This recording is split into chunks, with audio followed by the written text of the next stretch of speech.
Welcome to my review of Chapter One Piece, Chapter 1002 review. And this chapter once again focuses primarily on the action between the Yonko and the Worst Generation, which is not a problem, but I'm wondering when Oda is really going to go back and forth here, because we've seen this formula so many times. Like in Dressrosa it happened, in Fishman Island it happens most of the time. Luffy starts with the antagonist of the arc, but then it cuts over to the other fights. But here it's different because you have Zoro in the mix. But I think this chapter pretty much confirms that Zoro is going to be cut out of the way pretty soon, no pun intended.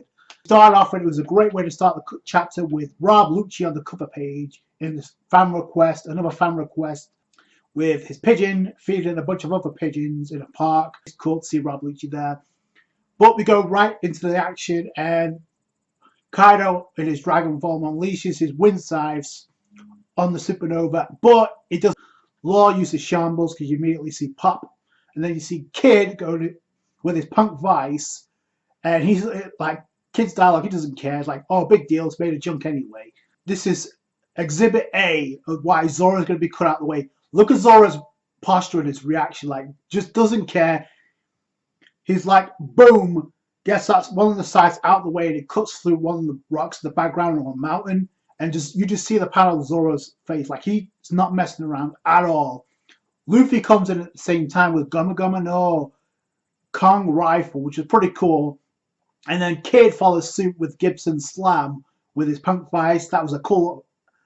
It looks like they're doing significant damage, but not enough to finish off Kaido, because you have Law come in, which Law's one of the key factors in this fight, because like we've been theorizing that with his abilities, he can do some internal damage to Kaido. And this Law pops right in front of Kaido, uses Gamma Knife, and he's like, I've never dissected a dragon before, but I reckon the heart is around here. So if he goes to the heart, it's going to do some damage. It doesn't matter how tough Kaido's body is, which is exactly what we thought about Law.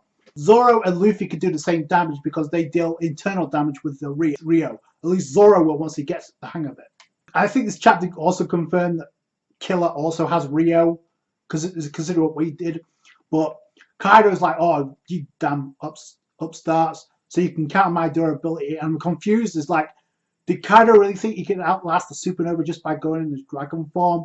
Or is that Kaido saying he's underestimating the supernova, but his durability is more, he's got more durability in his dragon form than his Oni form? Because even in this chapter, but we'll have to wait and see, because I think the more we get stuff like this, I think it's more crystal clear why we're seeing so much of the action is because at some point we're going to have to get a reveal of Kaido either going back into his Oni form or Kaido literally revealing his hybrid form. I think there's no ways around it now. Here comes Killer with his death sights, which is pretty cool, and we do get a bit of dialogue like, I've been through hell because of this tough hide, but looks like I can get through if I can slice you up from the inside.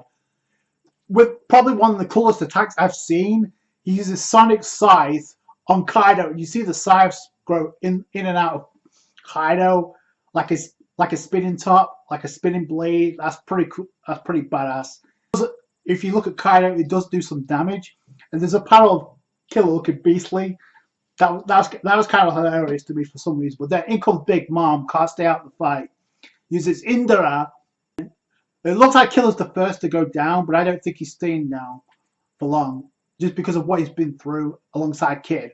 So Killer freaks out. It's like, there'll be no escape for anyone under the heavens. And the fact that she's using Indra, which is interesting because Zoro has an attack called Ajra, so I don't know. So either way, Kaido bounces back because he goes right after Killer, but then in comes Luffy with Rhino Snyder in Gear 4, and indirectly saves Killer because Kaido is about to use Fire Breath Blast on Killer. So I think it's going to lead somewhere, because it may go. There's going to be a point where Kid returns a favor. And speaking of crew members, we have Zoro say to Law, hey, Traff, give me a boost. And Law gets pissed by this. He's like, I'm losing my patience with you. I'm not your babysitter, but here you go. So he does it anyway. He uses Shambles. He teleports Zoro right in front of Kaido, because Kaido's about to use Fire Breath on Luffy. About to use Blast Breath, Flame Slice on Luffy and King Kong in his Gift 4. I don't know, but this is exactly what I said in the last review.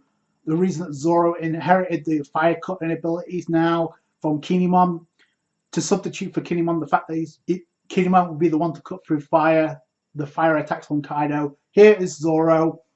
He cuts through it with one sword style. That's pretty badass. We knew this was going to happen, but Big Mom looks shocked, and then Big Mom's the one that says, Kaido, you better dodge it, because that's not your average sword. And finally we get the acknowledgement. See the aura around Enma, Flying Dragon Blaze. As you see the attack, Kaido dodges it, but you see one of the horns on the skull on Onigashima completely sliced from it.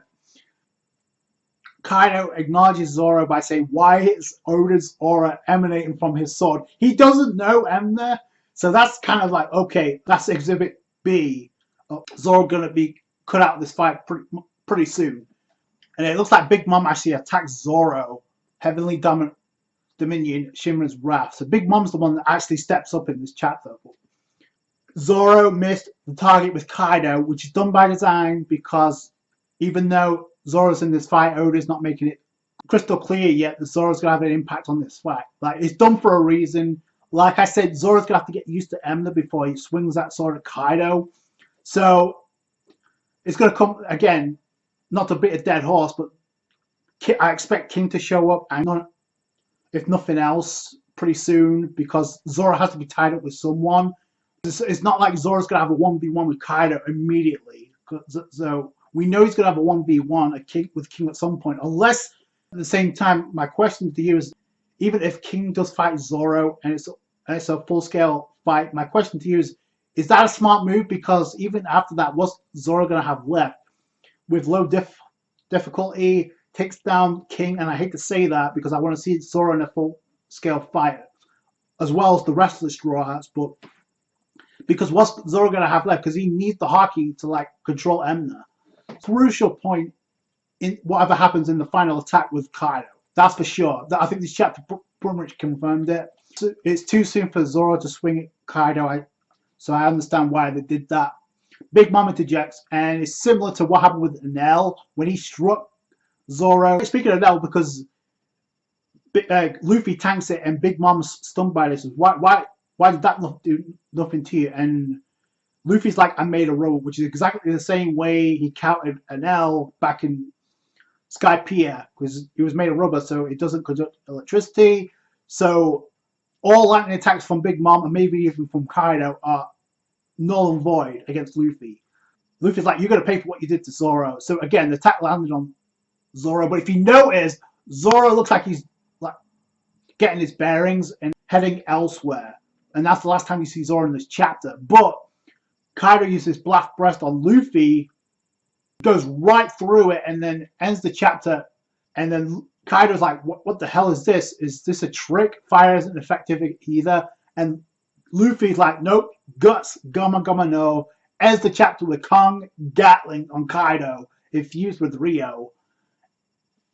And they're making an effort like this is going to be a deciding attack. Like, no, it's going to be cut away pretty soon.